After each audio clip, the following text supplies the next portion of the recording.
नमस्कार दोस्तों, स्वागत है आपके अपने YouTube चैनल रीडिंग लवर्स पर।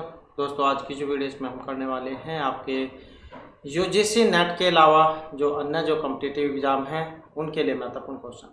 ये जो क्वेश्चन आपके यूजीसी नेट के अलावा अगर कोई अन्य भी कॉम्पिटिटिव एग्ज़ाम है, चाहे इसमें आपका जो है सीटेट वाला एग्ज़ाम है या कोई अन्य भी कॉम्पिटिटिव एग्ज़ाम है, तो यहाँ पर ये क्वेश्चन सभी एग्ज़ामों के लिए महत्वपूर्ण रहने वाले हैं।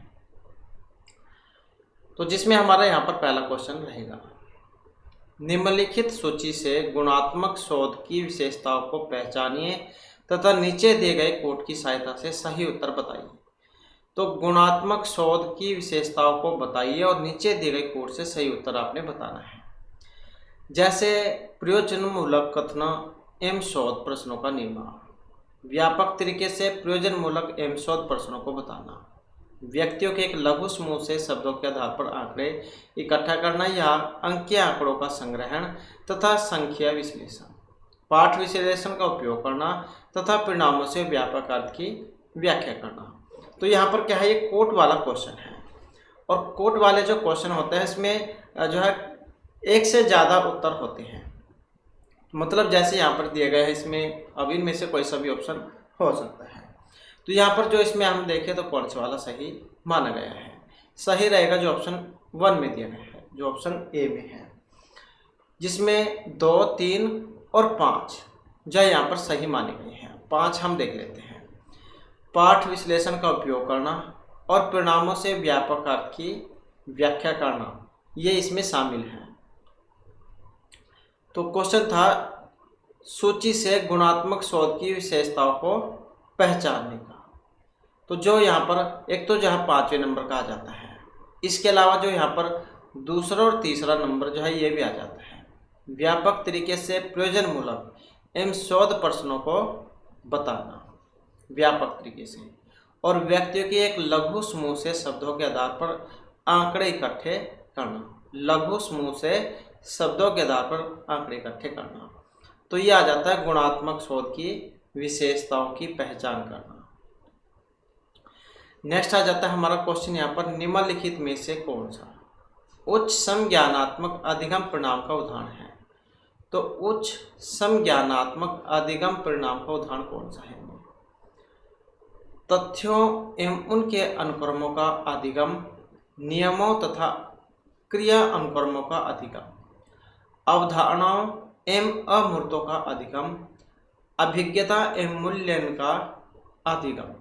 तो कौन सा इनमें उच्च संज्ञानात्मक अधिगम परिणाम का उदाहरण है? तो उच्च संज्ञानात्मक अधिगम परिणाम का उदाहरण कौन सा है? और यहाँ पर देखें तो जो ऑप्शन सी में दिया गया है, अवधारणाओं एवं अमूर्तों का अधिगम।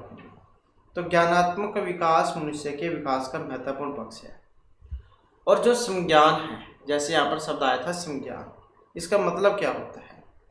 संज्ञान जो है इसका मतलब होता है जानना, या फिर कह सकते हैं आप समझना। तो यह एक ऐसी बौद्धिक प्रक्रिया है जिसमें विचारों के द्वारा ज्ञान प्राप्त किया जाता है।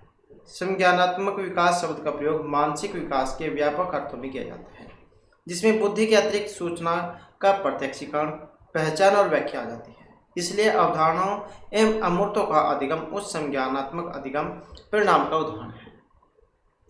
इसके बाद आ जाता है नेक्स्ट में इनमें से कौन सा प्रभावी अधिगम में योगदान देने वाला मुख्य व्यवहार है?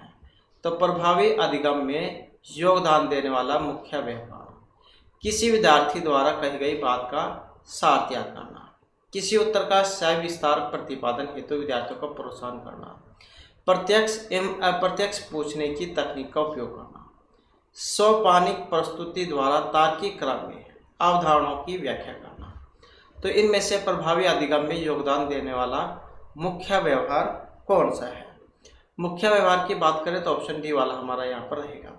सोपानिक प्रस्तुति के द्वारा तार्किक क्रम में अवधारणाओं की व्याख्या करना इसमें शामिल है। नेक्स्ट आ जाता है हमारा परिकल्पना क्या है? एक निश्चित एवं स्थापित निष्कर्ष है, शोध पत्र का एक भाग है, आंकड़ों का मूल्यांकन करने की रणनीति है, या व्याख्या प्रदान करने वाला एक अनंतिम कथन है। तो परिकल्पना क्या है?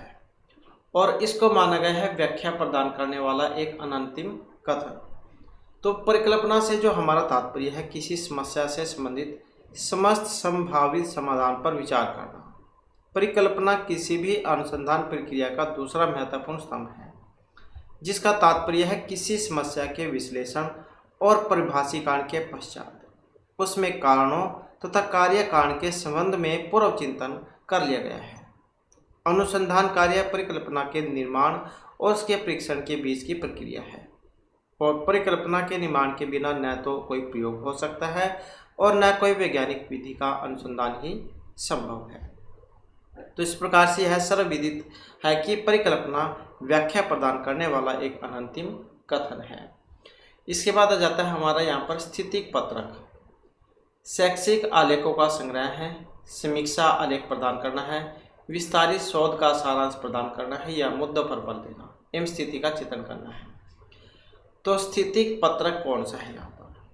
स्थितिक पत्रक की बात करें तो ऑप्शन डी वाला इसमें रहेगा, मुद्दों पर बल देना एवं स्थिति का चित्रण करना। तो विभिन्न मुद्दों पर बल देने वाला एक एवं स्थिति का चित्रण करने वाला जो पत्रक है ये स्थिति पत्रक है। और एक स्थिति पत्रक वर्तमान तथ्य, डेटा और अनुसंधान साहित्य का एक महत्वपूर्ण विश्लेषण है। और स्थिति पत्रक की प्रमुख विशेषता स्थिति कथन से है, जो एक मुद्दे पर अपना स्पष्ट रूप प्रस्तुत करता है।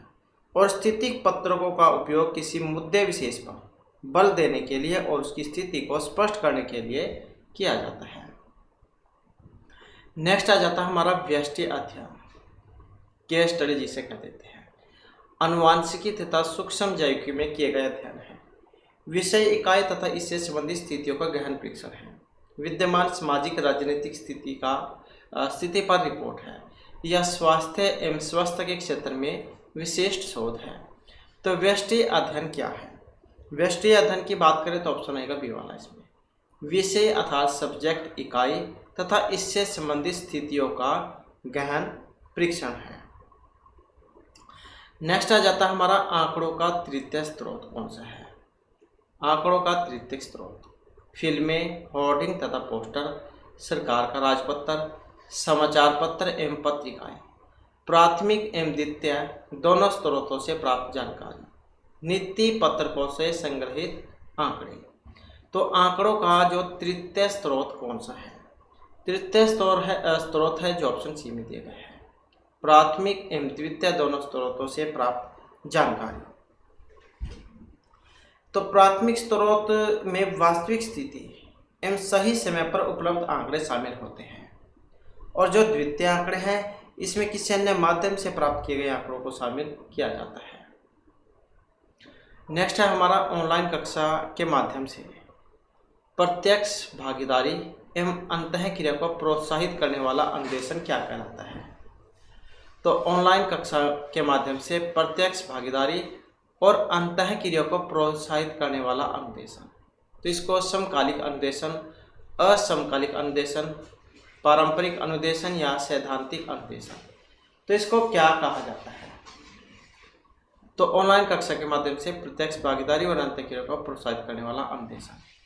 अब यहाँ पर इनमें अगर हम देखें तो ऑप्शन है हमारा ए वाला, तो इसे हम समकालिक अनुदेशन कहेंगे।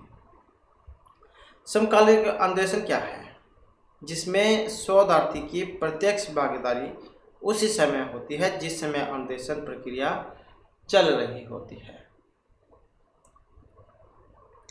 इसके बाद आ जाता है किस प्रकार का मूल्यांकन सीखने वाले की कमियों और कठिनाइयों की पहचान पर ध्यान केंद्रित करता है? तो किस प्रकार का मूल्यांकन सीखने वाली की कमी और कठिनाई की पहचान पर ध्यान केंद्रित करता है? योगात्मक, फॉलोअप, नैदानिक या मापदंड संदर्भित मूल्यांकन। तो कौन सा मूल्यांकन है? अब यहाँ पर अगर इनमें देखें तो यहाँ पर हमारा सी आंसर है ऑप्शन सी वाला, तो नैदानिक या यहाँ पर ये मूल्यांकन है। तो जैसे कोई वस्तु है, पहले तो या कोई बीमारी है, पहले तो उसका निदान किया जाता है, मतलब उसकी खोज की जाएगी किस कारण से हुई है, या कोई वस्तु खराब हो जाती है या कोई फॉल्ट आ जाता है किसी वस्तु में, तो पहले तो उसकी खोज की जाती है, फिर बाद में उसका उपचार होता है। जैसे किसी का चोट लग जाती है तो पहले, या कोई बीमारी हो जाती है, पहले तो उसकी खोज की जाएगी, बाद में उसका उपचार होगा। इसके बाद है मूल्यांकन योजना के अवयव क्या है, जिसमें उद्देश्य, संसाधन, विश्लेषण या प्राधिकार। तो मूल्यांकन योजना के अवयव हैं यहाँ पर, और पुट वाला क्वेश्चन है तो ऑप्शन डी वाला इसमें बनेगा, अर्थात जो इसमें ए, बी और सी को माना गया, जिसमें उद्देश्य आ जाते हैं, संसाधन आ जाते हैं और विश्लेषण जो है ये आ जाते हैं। इसके बाद आ जाता है नेक्स्ट हमारा, नेक्स्ट में है यहाँ पर क्वेश्चन 11 से 15 तक के आ जाते हैं। तो गद्यांश यहाँ पर दिया गया है, जिसके अंदर से आपने क्वेश्चनों को फिल करना है। एक बार में ही ध्यानपूर्वक आपने पढ़ लेना है, ताकि बार बार जाए गद्यांश न पढ़ना पड़े और आपके समय भी बच जाए, क्योंकि इसके अंदर से शीर्षक भी एग्जाम में पूछा जाता है। तो 1970 के दशक में मीडिया को जिस बात से कठिनाई थी, वह कदाचित स्वतंत्रता में परिवर्तन की थी, जिसके संकेत मिल रहे थे। स्वदेशी पत्रकार जिस आधार पर कार्य कर रहे थे वह था नकारात्मक स्वतंत्रता अथवा बाहरी नियंत्रण से स्वतंत्रता, परंतु अचानक जिस और महत्व दिया जाने लगा वह थी सकारात्मक स्वतंत्रता, जो कुछ पूर्व निर्धारित लक्ष्यों के अनुसार हेतु स्वतंत्रता थी, और यह नवीन सामाजिक उत्तरदायित्व एवं विचारधारा पर आधारित था, जो नकारात्मक स्वतंत्रता को उसी प्रकार अपर्याप्त में प्रभावी मानता था जैसे लोगों से कहा जाए कि वह ठहरने के लिए स्वतंत्र है, पर इस बात को पहले सुनिश्चित किए बिना कि वे अपंग नहीं होंगे, समुचित साधन के साथ मान्यता प्रदान करने की क्षमता सरकार से अधिक और किसमें हो सकती है। सरकार, यहाँ तक कि लोकतांत्रिक सरकार को भी सामाजिक उत्तरदायित्व के अनुगामी उस शक्ति के रूप में देखते हैं जो स्वतंत्रता के प्रभावी क्रियान्वयन की गारंटी दे सकती है, परंतु उससे उन परीक्षकों की नाराजगी कम नहीं होती जो सामाजिक दायित्व को अधिकारवादिता का केवल थोड़ा सा छद्म रूप मानते हैं। और इस सिद्धांत के सर्वाधिक मुखर आलोचक मीडिया दार्शनिक जॉन मेरिल है। उनके अनुसार यह कहना कि विचारों का बहुत्व सरकार द्वारा अधिदेशित हो हास्यास्पद है। उनका कहना है कि पत्रकारों को अपना समाचार तैयार करने एवं संपादकीय निर्णयों की अपनी स्वतंत्रता उससे बनाए रखनी चाहिए। मेरिल ने आगे लिखा है कि मीडिया में सुधार चाहने वाले बाह्य समूहों द्वारा अच्छी मन से किए गए प्रयास भी सबहित अन्वेषी होते हैं तथा ये अपरिहार्यतः पत्रकारों के स्वायत्ता को न्यून भी बनाते हैं। इससे मीडिया की स्वायत्ता के बारे में प्रश्न उठता है। तो इस प्रकार का गद्यांश है, और इसके बाद फिर यहाँ पर इसके क्वेश्चन आ जाते हैं। जैसे यहाँ पर क्वेश्चन आया था कि कुछ लोग मीडिया के सामाजिक उत्तरदायित्व के पहलू को मानते हैं, नकारात्मक स्वतंत्रता को बहुलवाद, मीडिया का लोकतंत्रीकरण या अधिकारवादिता। तो कुछ लोग मीडिया के सामाजिक उत्तरदायित्व के पहलू को मानते हैं, जो यहाँ पर ऑप्शन डी में दिए गए हैं। किसको? अधिकारवादिता को, क्योंकि मीडिया का कर्तव्य है समाज की सच्चाई से अवगत कराना। जैसे ये न्यूज़ चैनल वाले हैं आज के समय में, आप देख ही रहे हैं क्या क्या करते हैं गोदी मीडिया। तो मीडिया का सामाजिक दायित्व निष्पक्ष होकर सभी तथ्यों की सच्चाई को सामने लाना होता है। तो इस कारण कुछ लोग मीडिया के सामाजिक उत्तरदायित्व के पहलू को अधिकारवादिता मानते हैं। तो जैसे न्यूज़ चैनल हैं, ये सच्चाई इनका काम है दूसरों के सामने जो सच्चाई है उसको लेकर आना। इसके बाद है इस गद्यांश में किसका समीक्षात्मक विश्लेषण किया गया है? पत्रकारों के कार्यों का, सरकार के लिए अधिदेश का, मीडिया के सामाजिक उत्तरदायित्व का या पत्रकारों की नियंत्रित स्वायत्ता का। तो ये जो गद्यांश है इसमें किसका समीक्षात्मक विश्लेषण किया गया है? समीक्षात्मक विश्लेषण की बात करें तो इसमें मीडिया के बारे में था। तो मीडिया के सामाजिक उत्तरदायित्व के सिद्धांत के बारे में इसमें बताया गया है। नेक्स्ट आ जाता है हमारा सकारात्मक स्वतंत्रता का अर्थ क्या है? आधिकारिक चिंतन, कुछ निर्धारित लक्ष्यों का अनुसार सशर्त स्वतंत्रता, चिन्हित किए गए साधन प्रदान करना। सकारात्मक स्वतंत्रता का मतलब यहाँ पर क्या लिया गया है? तो इसका जो ऑप्शन बी में दिया गया है, कुछ निर्धारित लक्ष्यों का अनुसरण करना।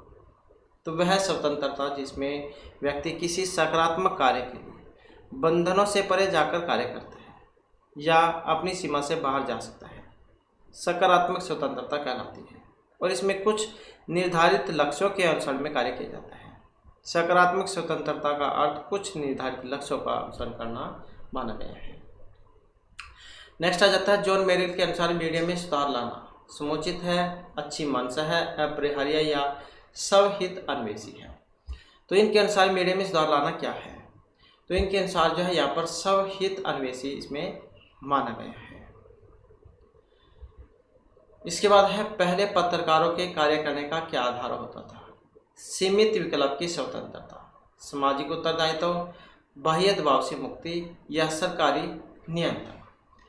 तो पहले जो पत्रकार होते थे इनके काम का आधार था कौन सा, जो ऑप्शन सी में दे रहे हैं, बाह्य दबाव से मुक्ति।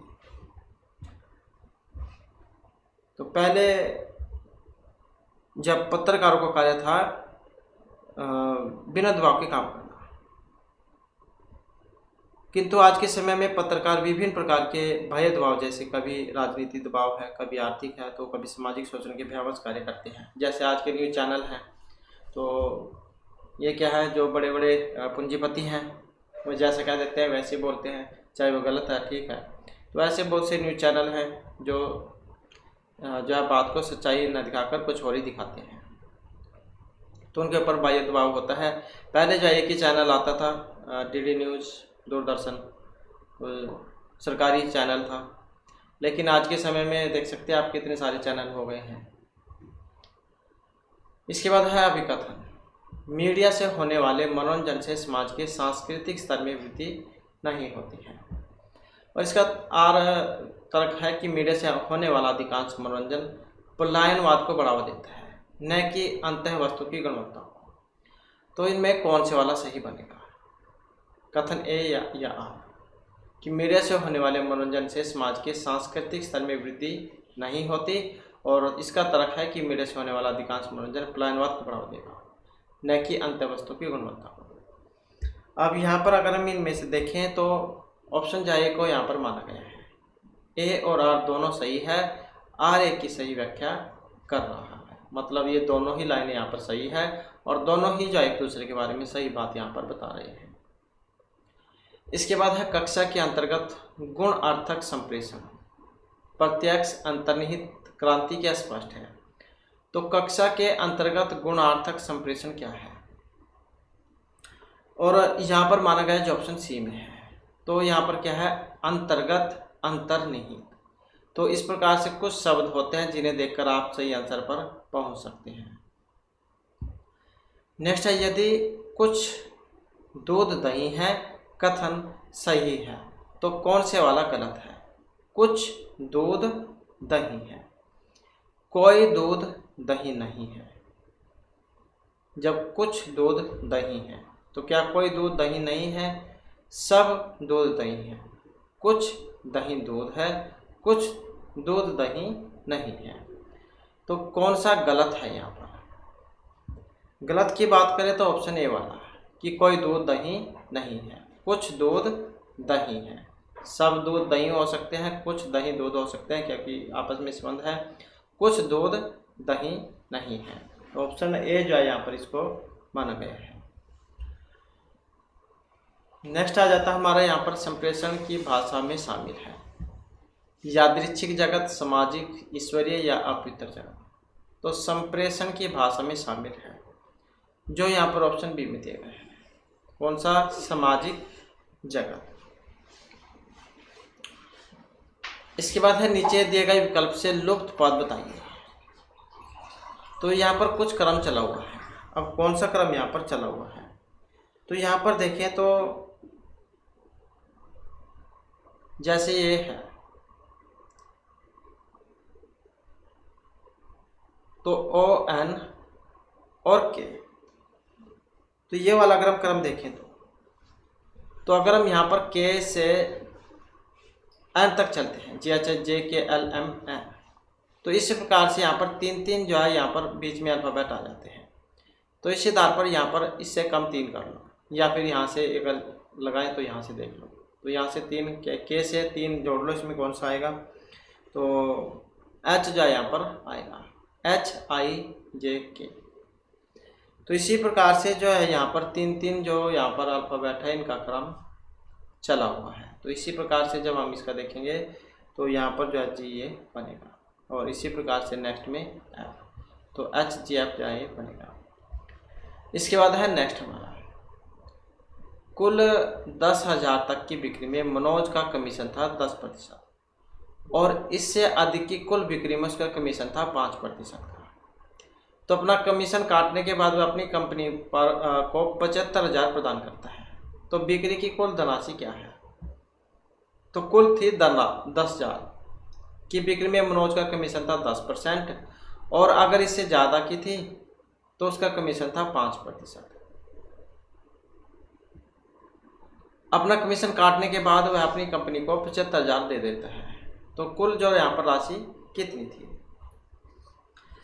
तो यहाँ पर 10,000 का 10% कितना बनेगा? 1,000 और 80,000 का 5%, 8×5 = कितना हो जाएगा? 4,000। तो कमीशन जो प्राप्त था तो कितना हो जाएगा?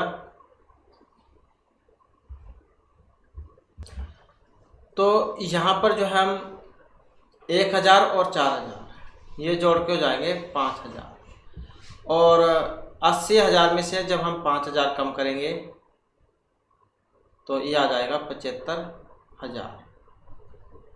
तो इसका मतलब जो है यहाँ पर जो हमारा सी आंसर जो ऑप्शन बनेगा बी वाला। तो बिक्री की जो कुल धनराशि थी ये 80,000 थी। इसके बाद है नेक्स्ट हमारा, किसी धनराशि पर 4% वार्षिक की दर से 3 साल का जो साधारण ब्याज 2,000 की धनराशि है और 10% वार्षिक की दर से 2 वर्ष के चक्रवृद्धि ब्याज का आधा है। तो साधारण ब्याज में लगाई गई मूलधन की राशि क्या है? तो राशि जो है यहाँ पर कितनी होगी? किसी धनराशि पर 4% वार्षिक की दर से, दर 4% और 3 साल का समय है। साधारण ब्याज 2,000 की धनराशि है तो 10% वार्षिक की दर से 2 वर्ष के चक्रवृद्धि ब्याज का आधा है। साधारण ब्याज में लगाई गई मूलधन की राशि तो ये हो जाएगी 1,750 रुपये। इसके बाद आ जाता है नेक्स्ट वन। तो क्वेश्चन है, रंगों के माध्यम से संप्रेषण का परिणाम हो सकता है सौंदर्य परक संकेत, सांस्कृतिक, अर्थविषयक संकेत या द्विविधायी संकेत। तो रंगों के माध्यम से संप्रेषण का परिणाम हो सकता है जो यहाँ पर ऑप्शन डी में दिया गया है। तो ए और बी, सौंदर्य परक संकेत और सांस्कृतिक संकेत। रंग किसी विषय वस्तु के सौंदर्य को बढ़ाते हैं और उस विषय वस्तु की सांस्कृतिक विशेषता को भी उजागर करते हैं।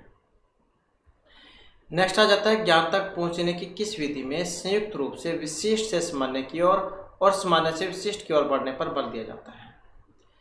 आगमन, निगमन, वैज्ञानिक या सदृशात्मक विधि में। तो कौन सी विधि है?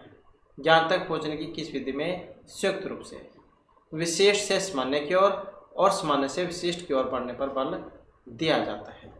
तो इस विधि का नाम है वैज्ञानिक विधि। आगमनात्मक विधि जो यहाँ पर छोटी कक्षाओं के लिए आती है और निगमनात्मक ये बड़ी कक्षाओं के लिए आती है। तो वैज्ञानिक विधि जो यहाँ पर ये माना गया है। तो वैज्ञानिक विधि में ज्ञान प्रक्रिया संयुक्त रूप से विशिष्ट से सामान्य की ओर और सामान्य से विशिष्ट की ओर बढ़ने पर बल देती है। और वैज्ञानिक विधि एक निरंतर प्रक्रिया है। एक खोज से कई और प्रश्न हो सकते हैं, जब जांच की जाती है तो अधिक उत्तर मिल सकते हैं। तो यह है वैज्ञानिक विधि। इसके बाद है, निम्नलिखित तर्क वाक्य में तर्क की प्रकार की पहचान कीजिए। बिना किसी उड़ान योजना वाला पायलट रंग लेप के बगैर कलाकार की तरह होता है। बिना किसी उड़ान योजना वाला पायलट रंग लेप के बगैर कलाकार की तरह होता है।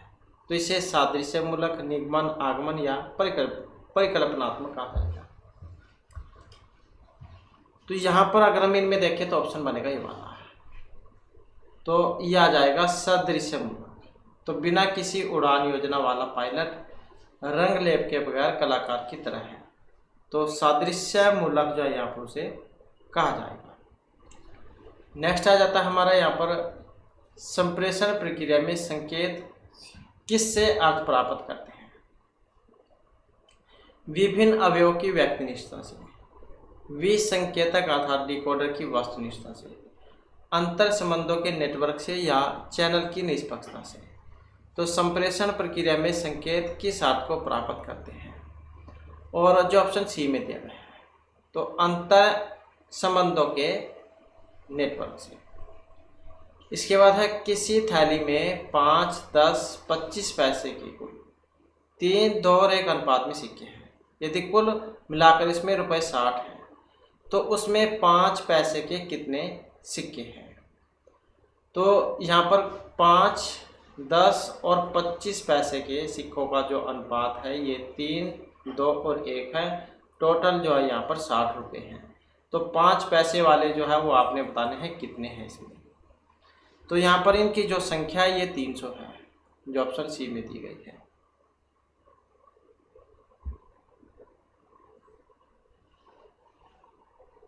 नेक्स्ट आ जाता है हमारा क्वेश्चन यहाँ पर संख्या 1 और 81 के बीच सभी समप्राकृतिक संख्याओं का योग। 1 और 81 के बीच सभी समप्राकृतिक संख्याओं का योग कितना है। तो यहाँ पर बात करें तो ऑप्शन है हमारा डी वाला। तो कितना है 1640।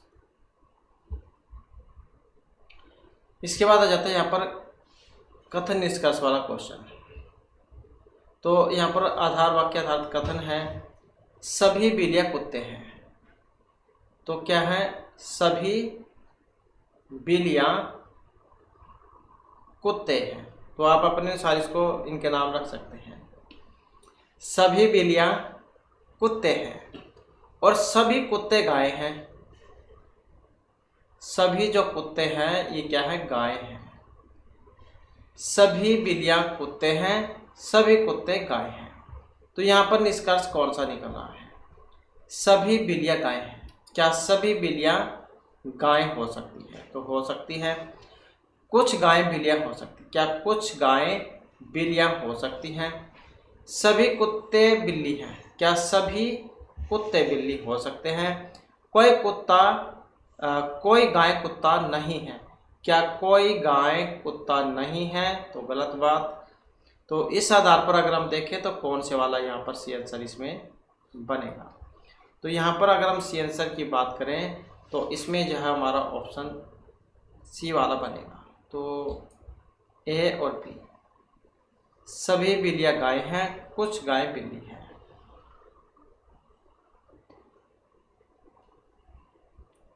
तो ये वाला जो है बनेगा इसमें सभी बिल्लियाँ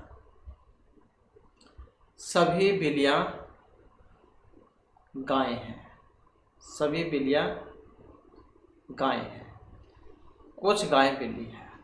कुछ गाय बिल्ली है। इसके बाद है तर्क वाक्य कुछ पेड़ हरे हैं निम्नलिखित में से किन तर्क वाक्यों के समतुल्य हैं। तो कुछ पेड़ हरे हैं तर्क वाक्यों के समान बताना है। अनेक पेड़ हरे हैं। कुछ हरी वस्तुएं पेड़ हैं। कुछ पेड़ हरे हैं। अनेक पेड़ हरे हैं। कुछ हरी वस्तुएं पेड़ हैं। कुछ हरी वस्तुएं गैर पेड़ नहीं हैं। पेड़ प्राय हरे होते हैं। तो इसमें कौन से वाला सही आंसर बनेगा। तो इसमें बनेगा ऑप्शन ए वाला। ये तीनों ही बातें जो यहाँ पर सही इसमें मानी गई हैं। अनेक पेड़ हरे हैं। क्वेश्चन था कि कुछ पेड़ हरे हैं। तो अनेक पेड़ हरे हैं। कुछ हरी वस्तुएं पेड़ हैं और कुछ हरी वस्तुएं गैर पेड़ नहीं हैं। पेड़ प्राय हरे होते हैं। इसके बाद आ जाता है नेक्स्ट वाला। नेक्स्ट है यहाँ पर 31 से 35 तक के जो क्वेश्चन है वे आपने बताने हैं। तो यहाँ पर 2 तालिका दी गई है 1 और 2, जिसमें से अप्रैल 2018 से सितंबर 2018 तक के 6 महीने के दौरान एक दुकानदार द्वारा बेचे गए लैपटॉप की संख्या का प्रतिशतवार अर्थात प्रतिशत में दिखाया गया है। साथ ही उसके द्वारा उसी अवधि के दौरान जो ब्रांड है जैसे HP है या डेल है इसके बेचे गए लैपटॉप की संख्या के बीच अनुपात को दिखाया गया है। तो इन 6 महीनों के दौरान कुल 45,000 लैपटॉप की बिक्री हुई थी। तो तालिका 1 और 2 का अध्ययन करें और नीचे दिए गए प्रश्न का उत्तर बताइए। तो ये लैपटॉप है महीनेवार, जैसे अप्रैल से लेकर सितंबर तक के, और ये इनका प्रतिशत है। और दूसरे में आए लैपटॉप के जो ब्रांड हैं, तो अप्रैल से लेकर सितंबर तक के इनका अनुपात, HP का या डेल का। तो इसमें जो है यहाँ पर जैसे सितंबर के दौरान ब्रांड H के बेचे गए लैपटॉप की संख्या के करीब कितना प्रतिशत उस ब्रांड के लैपटॉप अप्रैल में बेचे गए हैं। तो यहाँ पर देख सकते हैं आप, इसमें सितंबर के दौरान H मतलब जो HP है ये वाले, सितंबर के दौरान ब्रांड H मतलब HP के बेचे गए लैपटॉप की संख्या के करीब कितना प्रतिशत ब्रांड उस ब्रांड के लैपटॉप अप्रैल में बेचे गए। तो अप्रैल में यहाँ पर बेचे गए ये वाले, अप्रैल में तो कितना प्रतिशत है इनका। तो इनका प्रतिशत जब हम निकालेंगे तो कितना बनेगा, तो ये हो जाएगा 40-80, क्योंकि यहाँ पर देख सकते हैं आप, ये था 45,000 लैपटॉप की बिक्री। तो 40-80 बटे 3150 और गुणा में 100%, तो ये निकल के आएगा 129.52%, जो कितना है 130%। और जो यहाँ पर ऑप्शन सी में दिया गया है। इसके बाद आ जाता है नेक्स्ट वाला।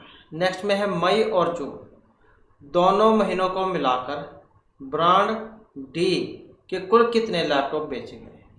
तो मई और जून, तो मई और जून ब्रांड डी अर्थात डेल के, तो कितने जो है यहाँ पर ये लैपटॉप बेचे गए थे। तो यहाँ पर लैपटॉप की जो संख्या कितनी हो जाएगी, तो ये हो जाएगी 5500 और साथ में 4500, तो ये निकल के आएंगे 10,000। 1 2 3, ये ऑप्शन यहाँ पर बी में दिया गया है। इसके बाद है अप्रैल के दौरान ब्रांड डी के बेचे गए लैपटॉप की संख्या और उसी ब्रांड के सितंबर माह में बेचे गए लैपटॉप की संख्या का अनुपात कितना है।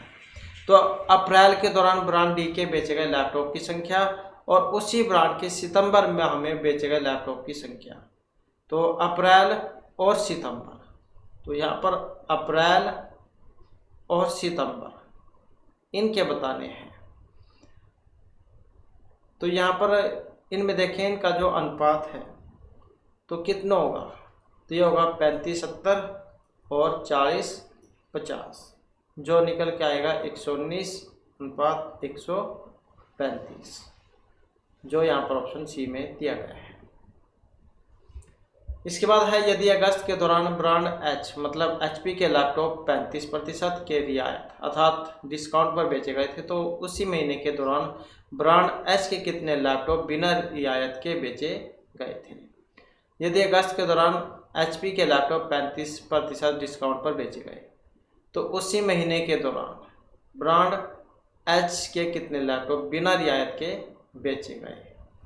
तो अगस्त का जो महीना है उसके आपने यहाँ पर बताने हैं, तो ये हो जाएगा अगस्त का महीना, तो एच वाले जो आपने बताने हैं। तो यहाँ पर इनमें अगर हम देखें तो यहाँ पर कौन सा बनेगा, तो ये हो जाएगा 25-20 गुणा 100 माइनस 35/100, तो ये निकल के आएगा 25-20 अर्थात इनमें से कम करेंगे 100 में से 35 65/100, तो ये निकल के आएगा 1638, जो यहाँ पर ऑप्शन सी में दिया गया है। इसके बाद है यदि दुकानदार को जुलाई के दौरान ब्रांड डी के प्रत्येक लैपटॉप की बिक्री पर 434 का लाभ हुआ, तो इसी महीने के दौरान उस ब्रांड के लैपटॉप पर कुल कितना लाभ रहा। यदि दुकानदार को जुलाई के दौरान ब्रांड डी के प्रत्येक लैपटॉप की बिक्री पर 434 का लाभ हुआ, तो कब यहाँ पर जुलाई के महीने में, तो ये आ जाता है जुलाई का महीना ब्रांड बी वाला। तो अनुपात यहाँ पर 5 का है। तो यहाँ पर इसमें आप देख सकते हैं तो कुल लाभ कितना रहा इनका। तो कुल लाभ था यहाँ पर 1500 गुणा में 434, तो ये हो जाएगा 6,51,000, जो ऑप्शन डी में दिए गए हैं। इसके बाद है किसी भवन के अंदर लगाया जाने वाला कंप्यूटर नेटवर्क कौन सा है। वैन को वाइड एरिया नेटवर्क, लैन को लोकल एरिया नेटवर्क, मैन को मेट्रोपॉलिटन एरिया नेटवर्क कहा जाता है।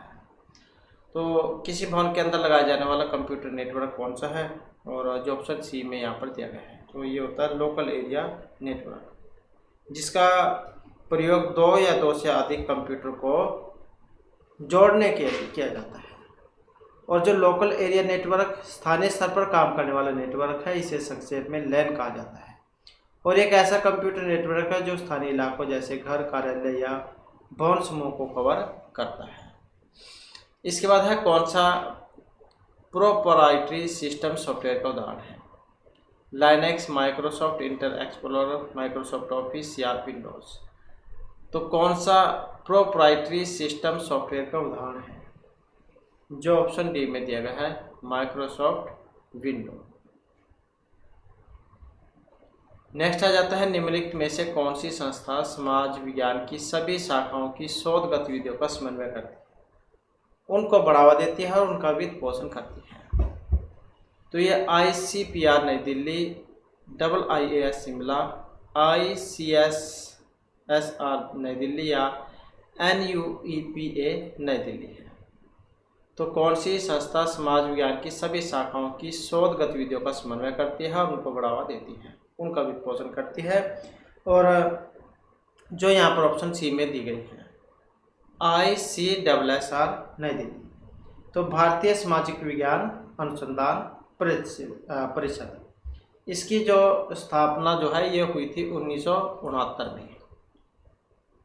भारत सरकार के द्वारा देश में सामाजिक विज्ञान में अनुसंधान को बढ़ावा देने के लिए की गई थी, और इस परिषद का लक्ष्य सामाजिक विज्ञान अनुसंधान की प्रगति की समीक्षा करना और अपने उपयोगकर्ताओं को परामर्श देना है। और भारतीय सामाजिक विज्ञान अनुसंधान परिषद कार्यक्रम और परियोजना और सामाजिक विज्ञानों में अनुसंधान के लिए संस्थानों और व्यक्तियों को अनुदान भी देना है। इसके बाद आ जाता है ईमेल में BCC का प्रयोग किया जाता है। जब किसी ग्रुप ईमेल का प्रयोग किया जाता है तो प्रेषित BCC के माध्यम से उस मेल के अन्य सभी प्रेषितों की पहचान कर सकता है। ईमेल के एक से अधिक प्रेषित होने की स्थिति में प्रेषक BCC का प्रयोग करके यह सूचित कर सकता है कि ईमेल किसके लिए है। किसी मैसेज का जो प्रेषक है वो BCC के प्रयोग से BCC फील्ड में प्रविष्ट प्रेषित की पहचान अन्य प्रेषितों से छिपा सकता है, और प्रेषित BCC का प्रयोग करके किसी मैसेज के अन्य सभी प्रेषितों को देख सकता है। तो ईमेल जो होता है इलेक्ट्रॉनिक मेल, इसमें BCC का प्रयोग किया जाता है। तो क्यों होता है, तो इसका जो है ऑप्शन आएगा सी वाला, किसी मैसेज का प्रेषक BCC। अब BCC क्या है यहाँ पर, इसको कहा जाता है blind carbon copy. Blind carbon copy होता है जब हम कई लोगों के पास ईमेल भेजते हैं और चाहते हैं कि ईमेल सूची का पता न चले, यानी जिसके पास ईमेल गई है उनको आपस में पता न चले कि किस किस के पास ईमेल की कॉपी भेजी गई है। तो ऐसी स्थिति में BCC का उपयोग किया जाता है। BCC तब किया जाता है जब हम चाहते हैं कि जिसको ईमेल भेजा है या उसे ये ना पता चल सके कि ये ईमेल किसी और को भी भेजा गया है। तो ब्लाइंड कार्बन कॉपी इसको कहा जाता है। नेक्स्ट है संयुक्त राष्ट्र द्वारा अपनाए गए सहस्त्राब्दी विकास लक्ष्य MDG के संदर्भ में निम्न कथनों पर विचार कीजिए। अति निर्धनता और भुखमरी का उन्मूलन, मातृ स्वास्थ्य में सुधार, उत्तरदायित्वपूर्ण उपभोग और उत्पादन, बाल मृत्यु दर को कम करना। तो संयुक्त राष्ट्र द्वारा अपनाए गए सहस्त्राब्दी विकास लक्ष्यों के संदर्भ में कौन से वाला सही है, कोट वाला क्वेश्चन है यहाँ पर। अब इनमें अगर हम देखें तो जो ऑप्शन सी में है यहाँ पर A, B और D ये माने गए हैं। अब एक को अगर हम देखें, अति निर्धनता और भुखमरी का उन्मूलन। बी में है मातृ स्वास्थ्य में सुधार, और डी में है बाल मृत्यु दर में कम करना। नेक्स्ट आ जाता है हमारा यहाँ पर, तो यहाँ पर क्वेश्चन है कि कंप्यूटर के संदर्भ में इनमें से कौन सा फिशिंग को सबसे अधिक अच्छे रूप में व्याख्यात करता है। फिशिंग ईमेल जो होते हैं, जो स्पैम वगैरह होते हैं, दूसरों को ठगने के लिए कह सकते हैं आप, तो कौन सा इसके बारे में सही बता रहा है। किसी सिस्टम पर संस्थापित एक दुर्भावना युक्त प्रोग्राम जो पहचाने जाने से बचने के लिए गुप्त पड़ा रहता है। किसी नेटवर्क से किसी कनेक्शन पर सामान्य प्रमाणीकरण प्रक्रियाओं को बाईपास करने की विधि। अनेक प्रस्तियों के भेजे गए समरूप संदेशों का एक प्रकार का अपार्थित थोक ईमेल या एक विश्वसनीय व्यक्ति के रूप में छद्मवेश बनाकर दुर्भाव से संवेदनशील जानकारी हासिल करने का प्रयास। तो यहाँ पर फिशिंग का मतलब क्या है, धोखेधड़ी कह देते हैं जिसको। तो यहाँ पर जो इसमें जो माना गया है हमारा ऑप्शन रहेगा डी वाला। तो डी वाला जो यहाँ पर इसका बनेगा, एक विश्वसनीय व्यक्ति के रूप में छद्मवेश बनाकर दुर्भाव से संवेदनशील जानकारी हासिल करने का प्रयास। जैसे लिंक आते हैं आपके मोबाइल में कि इस पर क्लिक करो, आपको जो KBC में खेलने का मौका मिलेगा, या इस पर आप इसे आप ऐप को डाउनलोड करोगे तो इससे आपको इतने पैसे मिलेंगे। तो इस प्रकार से ठगने के लिए अलग अलग जो लिंक है वो भेजे जाते हैं।